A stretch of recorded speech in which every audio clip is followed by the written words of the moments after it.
하나님은 전지전능하신 분이십니다. 그 능력과 지혜가 얼마나 대단하신지 천지 만물을 친히 말씀으로 창조하셨고요. 이 세계가 또한 창조된 세계가 계속될 수 있도록 그 모든 것들을 지금까지도 돌보고 계신 분이십니다. 하나님의 이 전지전능하신 그 능력을 목격하는 거, 그건 그렇게 어렵지 않습니다. 믿음의 눈을 뜨고서 보면은 비일비재하게 우리가 발견하게 됩니다. 성경 말씀을 통해서도 그것을 발견할 수 있고요. 우리 인류의 역사를 되뇌어 볼 때에도 하나님의 그 능력을 발견하게 됩니다. 그리고 무엇보다도요, 우리가 살아가는 하루하루의 삶 속에서 나의 지난날 가운데에서 나의 지금 일상 가운데에서도 하나님의 전지전능하신 그 크신 능력을 우리가 찾고 발견할 수 있는 것입니다. 그런데요, 또 그렇게 멀리 안 가도요, 하나님의 전지전능하신 하나님의 크심을 우리가 쉽게 알 수 있는 방법이 있습니다. 바로 우리의 몸을 보면 됩니다. 우리의 신체가 얼마나 정교한지요. 또 각각의 기관이 얼마나 서로 조화롭게 잘 연결되어 있는지를 보면 하나님이 정말 우리를 창조하신 하나님이 전능하신 분이시고 모든 것을 아시는 전지하신 분이시라는 것을 고백하지 않을 수 없는 것이죠. 특별히 그거 아십니까? 우리의 동작 하나하나에도 하나님의 지혜가 담겨 있다는 겁니다. 너무 당연한 게 우리는 걸어가 다니고요. 우리가 뛰어다니죠. 그러한 그 걷고 뛰는 일조차도요. 우리 몸의 수많은 근육들이 이게 그 협력할 때 가능한 일입니다. 어떤 근육이 문제가 생겼다 그러면 걷는 게 이게 어려울 수가 있다라는 거예요. 그런데 여러분, 특별히 아킬레스건이라는 힘줄이 있습니다. 뭐 잘 많이 들어보셔서 아시겠지만 이 아킬레스건은요, 우리 발 뒤꿈치에 약 15cm 정도의 길이로 그 있다고 합니다. 근데 이게 우리가 걷거나 뛸 때에 이 땅을 차는, 우리가 발로 땅을 차는 힘을 발끝에 전달하는 역할을 합니다. 뭐 쉽게 여러분 까치발 들 줄 아시죠? 까치발 해보죠. 총총총총 종종걸음 해보셨죠? 그러면 여러분의 아킬레스건은 정상적으로 움직이고 있는 겁니다. 이 아킬레스건이 문제가 생기면요, 이 아무리 다른 근육들이 건재하더라도요, 이 정상적으로 걸어 다닐 수가 없습니다. 걷거나 뛸 수가 없고요. 절뚝거리거나 심지어는 아예 걷지 못하는 경우도 생긴다는 겁니다. 아킬레스건 하나 때문에 말이죠. 뭐 뉴스 기사를 보면 어떤 운동선수가 아킬레스건이 뭐 문제가 생겼다, 이런 기사들도 간간히 들어보신 적 있을 겁니다. 아킬레스건이 끊어지면요, 그거를 다시 접합하는 수술을 한다고 해도 운동선수가 이전의 그 순발력이나 그런 실력을 회복하는 경우가 아주 드물다고 합니다. 그만큼 아킬레스건이 중요하다는 것이죠. 보통 우리는 이 아킬레스건 하면은 생각나는 게 그리스 신화일 거예요. 그리스 신화, 그 어릴 적에 그 저도 읽었던 기억이 나는데, 이 그리스 신화에서 온몸을 강철같이 이 변화되는 그 사람, 아킬레스라는 사람을 우리가 신화에서 읽은 기억이 납니다. 근데 그 아킬레스라는 사람이 그 공교롭게도 발 뒤꿈치만 이 강철 같은 몸을 갖지 못하게 되죠. 발 뒤꿈치에 나뭇잎이 가려서 거기만 이 인간의 그 육체와 같이 이 연약한 물른 상태라는 거죠. 그리고 거기 그 약점 때문에 그는 죽게 됩니다. 그만큼 아킬레스건이 중요한 역할을 한다는 점에서 이 이야기가 지어졌을 것입니다. 우리 신앙에 있어서도 오늘 말씀의 제목과 같이 신앙에 있어서도 우리 각자 다르겠지만요. 신앙의 아킬레스건이 존재한다라는 겁니다. 아주 중요한데 신앙에 있어서 아주 중요한 부분인데 그렇다고 겉으로 드러나지는 않고요.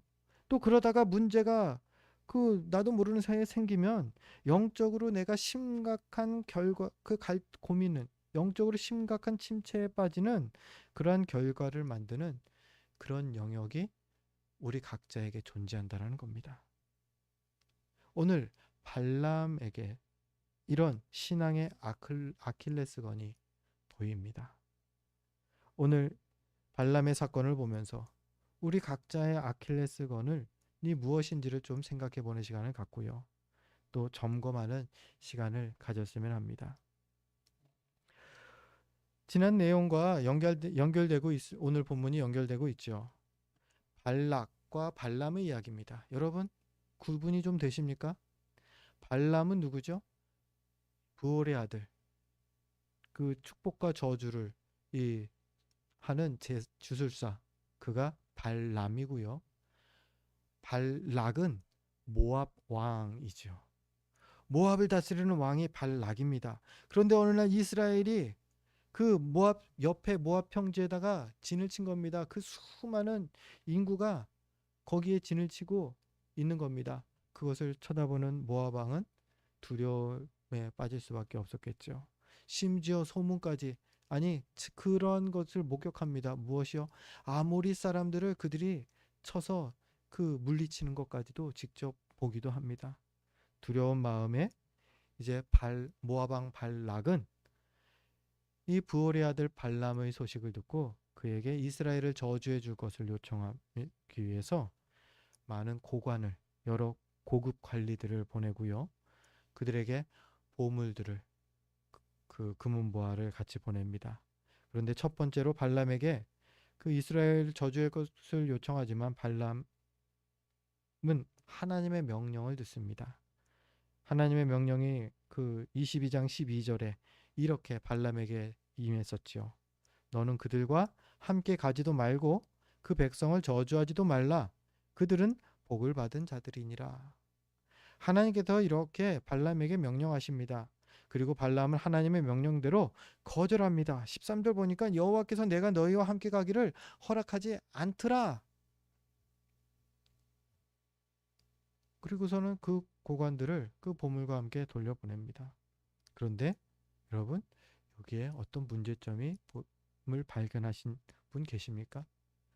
발람의 말에 문제점이 있었다는 겁니다. 바로 13절에 방금 제가 읽어드렸죠. 여호와께서 내가 너희와 함께 가기를 허락하지 아니하시느니라. 반쪽짜리 답이었다라는 겁니다. 이스라엘이 저주할 수 없는 백성이다 라는 것을 그들에게 분명히 선언했어야 되는데 그러지 않았다라는 거예요. 그들은 어떻게 해도 누가 가도 저주받지 못할 백성이야. 그 말을 하지 않고 그냥 하나님이 가기를 허락하지 않았어 말합니다. 뭐죠? 여지를 남겨준 겁니다. 하나님이 다시 허락하면 갈 수도 있지.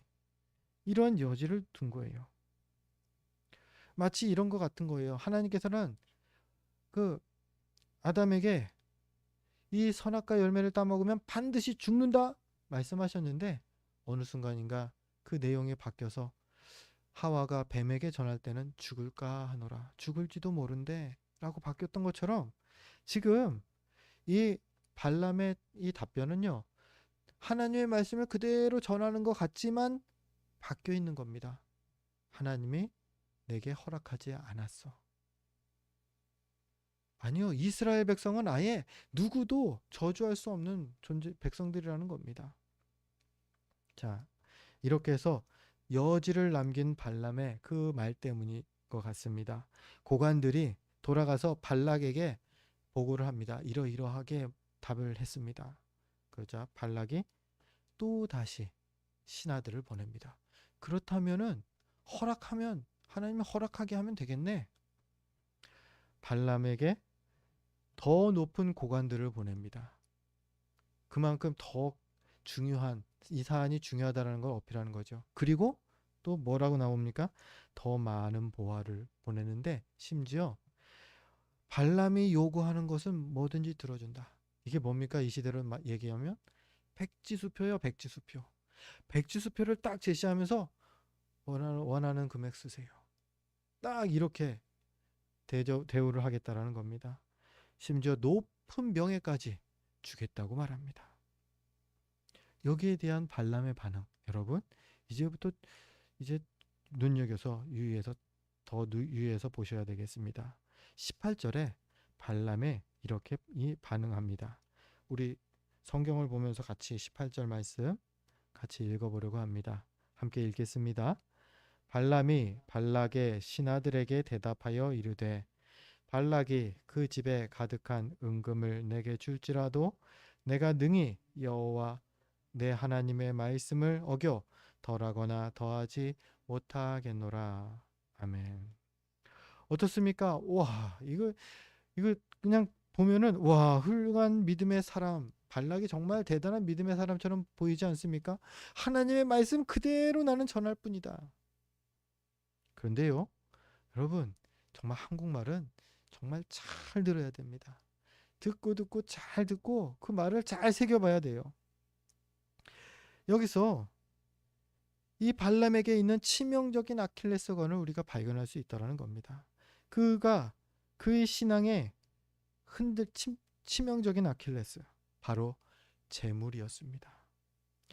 그 집에 가득한 은금을 내게 줄지라도, 굳이 발람은요 다른 걸로 비교하지 않습니다. 돈을 더 많이 주더라도 나는 흔들리지 않을 거야. 막 이런 식으로 말하는 거예요. 돈이 기준인 거예요. 자신이 흔들리는 기준은 돈이라는 것을 이 은연중에 표현하고 있는 것이죠.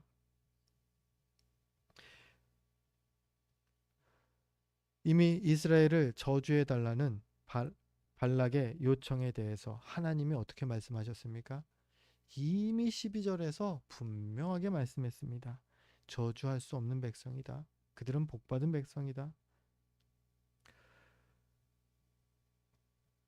하나님은 발람에게 이미 가지 말라고 말씀하셨죠. 그리고 이스라엘은 절대 저주할 수 없는 백성이다 라고 말씀하신 상태입니다. 그런데 이 18절에서 여러분 주의해 보십시오. 발람이 말하는 그 뉘앙스는 무엇이냐면요, 발람이 내가 이걸 너의 선물을 받고 가더라도라는 단어가 없지만 그게 감춰져 있는 거죠. 내가 가더라도 능히 여호와 내 하나님의 말씀을 어겨 덜하거나 더하지 못할 거야. 하나님의 그 축복과 저주를 선포할 때 하나님이 말하는 것만 선포할 거야, 이 말이죠.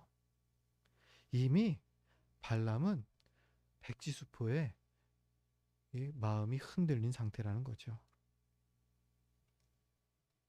아마도 이전보다 더 많은 돈, 또 더 좋은 제안, 거기에 발람의 마음은 무너져 흔들려 버렸을 것입니다.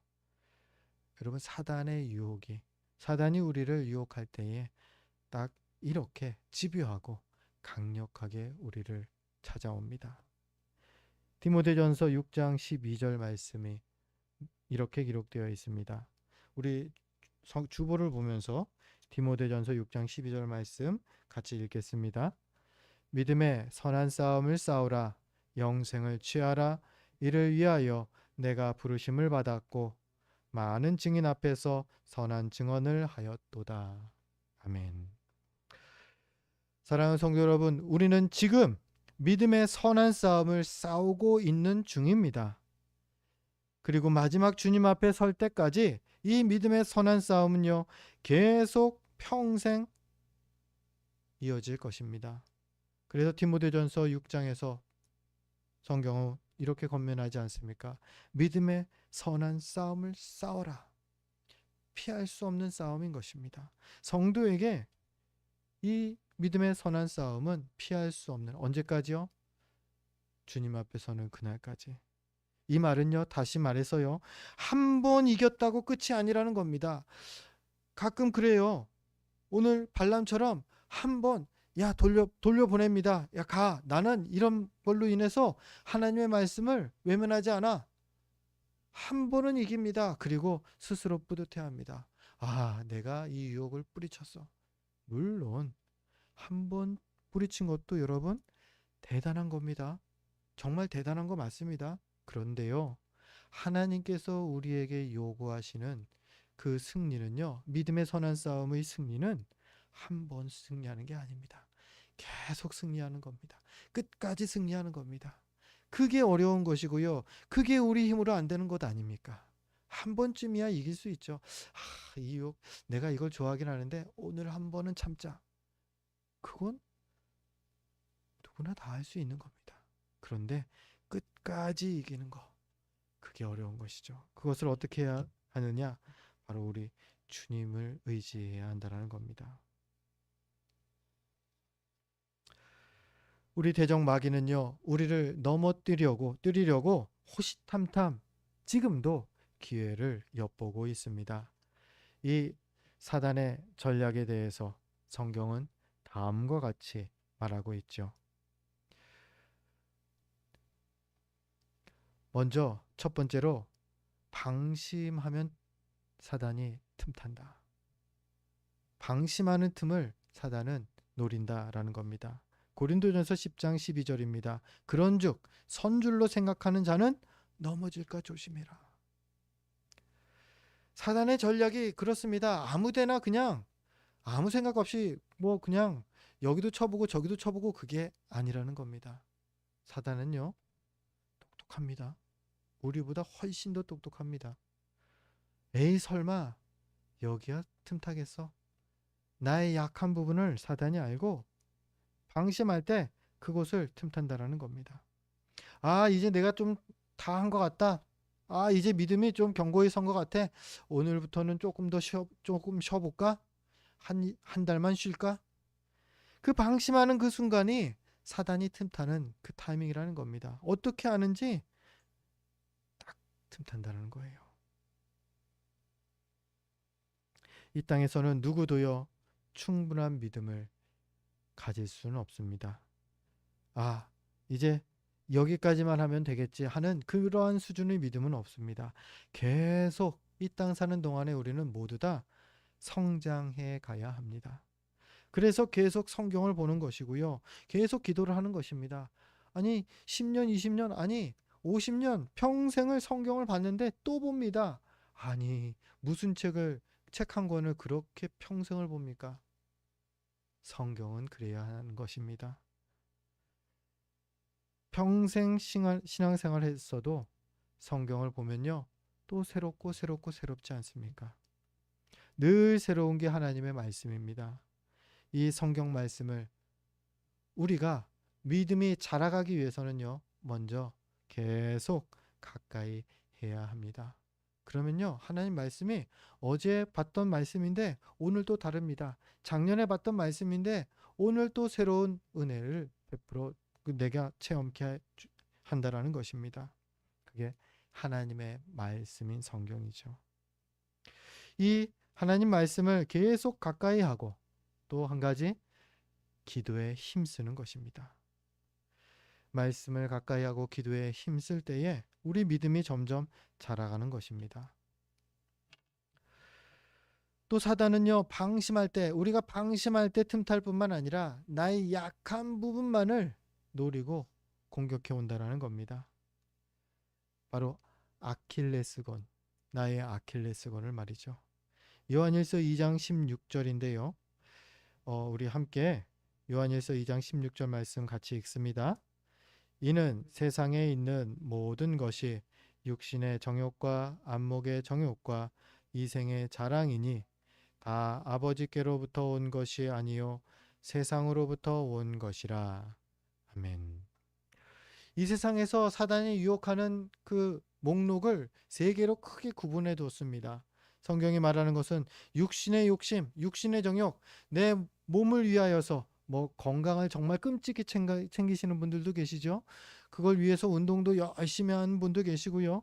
그 몸을, 육신을 위한 욕심, 큰 사람이 있고요. 또 안목의 정욕, 눈의 만족을 위해서 눈의 만족으로 유혹을 많이 틈타는 사람들이 있습니다. 그리고 자랑, 명예욕에 많이 흔들리고 넘어지는 사람들이 있다라는 겁니다. 이러한 것들은 다 아버지께로부터 온 것이 아니요 세상으로부터 온 것이라.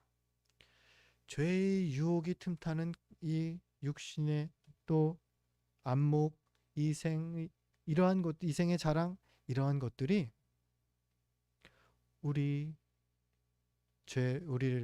죄로 넘어뜨리는 그러한 그 통로라는 것이죠. 그런데 이 중에서 우리는 솔직히 그렇습니다. 어떤 부분은 강합니다. 나는 재물에 대해서는 별로 이렇게 유혹 잘 안 틈타는데. 나는 이 생의 자랑, 나는 명예 같은 건 전혀 필요가 없습니다. 그런 분도 계십니다. 예, 여러분, 우리는 다 서로 다른 통로에서 유혹을 더 강하게 받습니다. 그리고 강하게 받는 그 부분, 내가 너무나 약한 부분, 여기를 틈타면은 자주 나도 모르는 사이에 넘어집니다. 그 부분이 우리 신앙의 나의 아킬레스건인 거죠. 나의 약한 부분인 것이에요. 그 부분을 사단이 잘 안다라는 겁니다. 그리고 신기하게 한 번 넘어지기 시작하면 두 번, 세 번 계속 넘어집니다. 그 부분으로. 똑같은 걸로. 아니, 한 번 넘어졌으면 안 넘어질 것 같은데 그렇지 않다라니까요. 이게 아킬레스건이기 때문입니다. 내가 어쩔 수가 없어요. 나의 제일 약한 부분이라서 다른 데로 공격해 오면 어떻게든 방어를 할 텐데 이상하게 그런 부분이 아니라 나의 약한 부분을 찾아서 공격해 온다라는 겁니다. 그리고 그 약한 한 곳이 무너지면요. 나의 경건, 내 믿음의 경건이 하루아침에 무너져 버릴 수 있게 된다라는 거죠.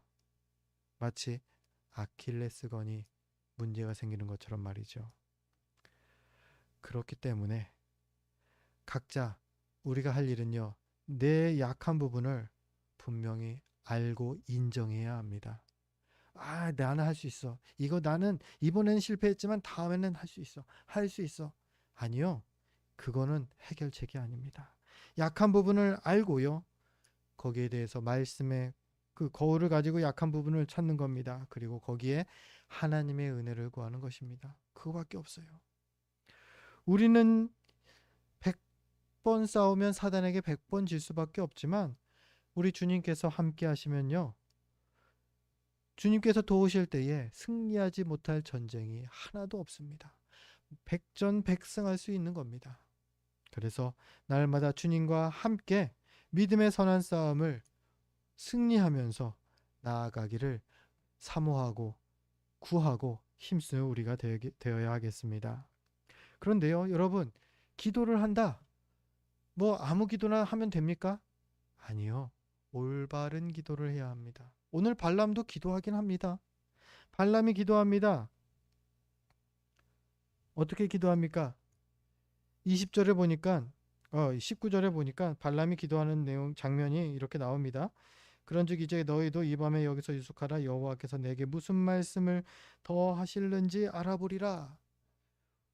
이미 하나님은 12절에 다 말씀하셨는데 지금 말씀을 더 뭐 하실는지 알아보겠다 합니다. 그리고 하나님께서 그러한 발람의 그 기도에 응답하시는 게 20절에 나오는 내용이죠. 20절에 우리 성경을 같이 한번 읽어볼까요? 20절 말씀 함께 읽습니다. 밤에 하나님이 발람에게 임하여 이르시되 그 사람들이 너를 부르러 왔거든 일어나 함께 가라. 그러나 내가 내게 이르는 말만 준행할지니라. 아멘. 19절과 20절 사이에 발람이 밤새 기도한 장면이 있었을 거예요. 거기에 대한 내용은 나오지 않습니다. 하지만 우리가 미루어 짐작해 볼 수는 있습니다. 발람이 어떤 기도를 했을까요? 하나님께서는 저주할 수 없는 백성이다. 너는 가지 마라. 말씀하셨는데 20절에서는 갑자기 바꾸셨어요. 그래, 가라. 단 내가 하라는 말만 해라. 발람이 기도한 게 짐작이 가십니까? 예. 발람은 하나님께 자신이 기도 이렇게 기도했을 거예요. 하나님, 제가요 가긴 가되 절대 하나님의 하지 말라는 건 하지 않을게요. 그들 저주할 수 없는 백성이라고 했죠. 하나님이 그들 저주하지 말라고 하면 제가 저주 안 할게요. 그 대신에 제가 가게만 해주세요. 왜요? 가야 그걸 다 받죠. 선물을. 약속하는데 그들이 오면은 그걸 다 준다고 약속했거든요. 발람은 분명히 그렇게 기도했을 것이라는 겁니다. 그리고 그 간절한 발람이 정말 간절히 기도했나 봅니다. 하나님께서 그에게 20절에 가라 말씀하신다라는 겁니다.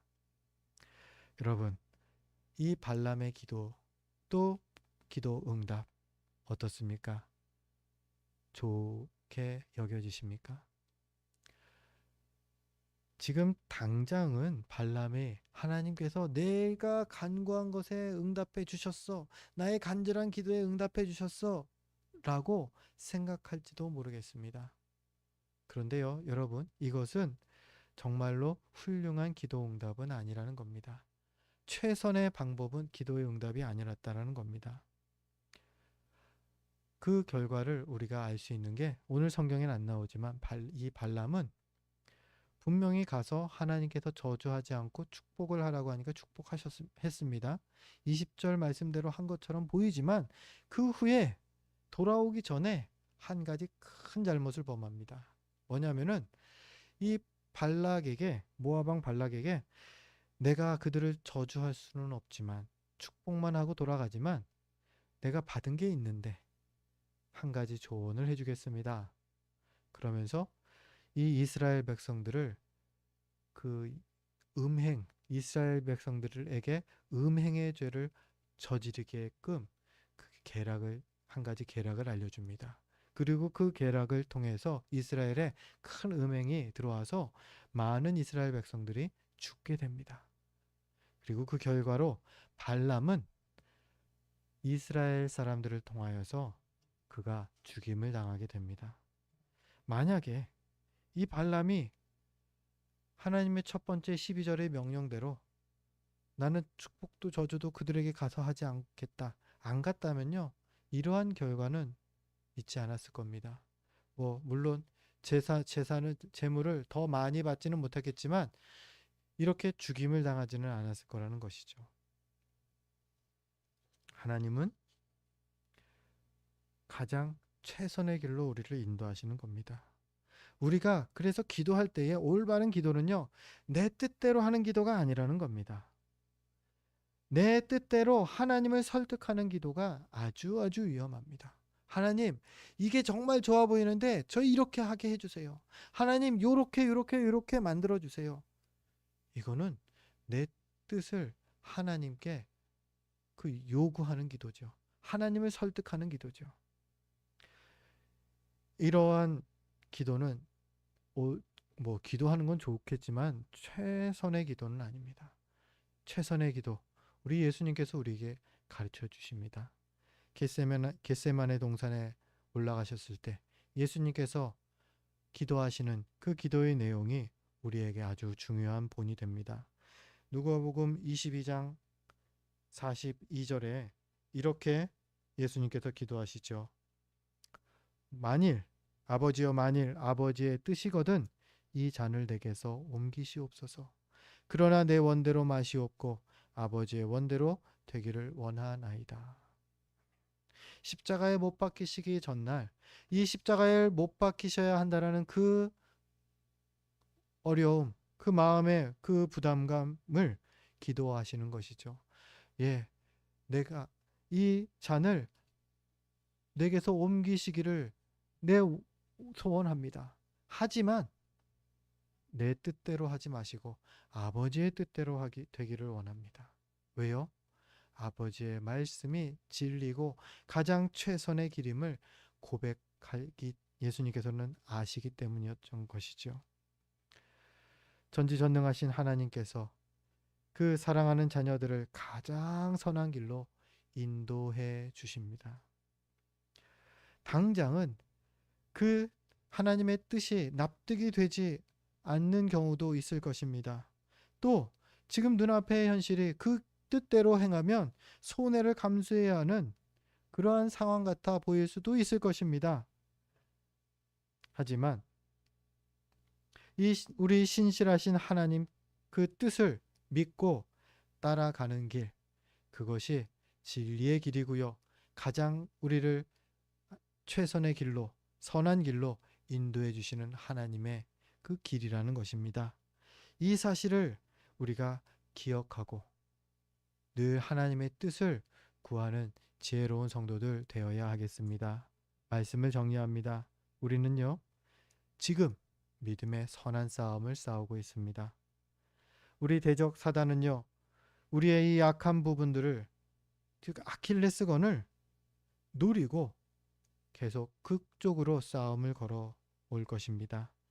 한 번으로 끝나는 싸움이 아니라는 것을 명심하십시오. 어쩌면 평생 똑같은 약점을 노리고 사단이 공격해 올지도 모릅니다. 이 영적 전투에서 승리하기 위해서 우리가 할 수 있는 것은 주님의 도우심을 구하는 것뿐입니다. 약한 부분이 강건해질 수 있도록 주님의 도우심을 구하시기 바랍니다.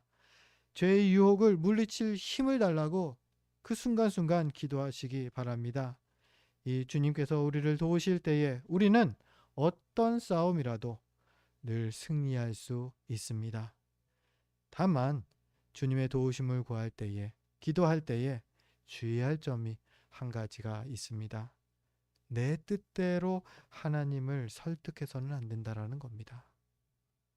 온전히 하나님의 뜻대로 행할 준비를 하고 주님의 도우심을 구하는 것입니다. 당장은 손해를 보는 것 같을 수 있습니다. 위험해 보이는 선택 같아 보일 수도 있습니다. 그렇더라도 믿음으로 주님의 뜻을, 또 주님의 길을 따라가시기 바랍니다. 그럴 때 우리는 디모데후서 4장 7절에 사도 바울과 같이 고백할 수 있을 것입니다. 우리 성경 주보를 보면서 디모데후서 4장 7절 말씀 마지막으로 같이 함께 읽습니다. 나는 선한 싸움을 싸우고 나의 달려갈 길을 마치고 믿음을 지켰으니. 아멘. 바라기는 사랑하는 성도 여러분 모두 생애의 마지막 순간에 이 아름다운 고백을 주님께 올려드리는 복된 믿음의 백성들 되시기를 주의 이름으로 축원드립니다. 기도하겠습니다.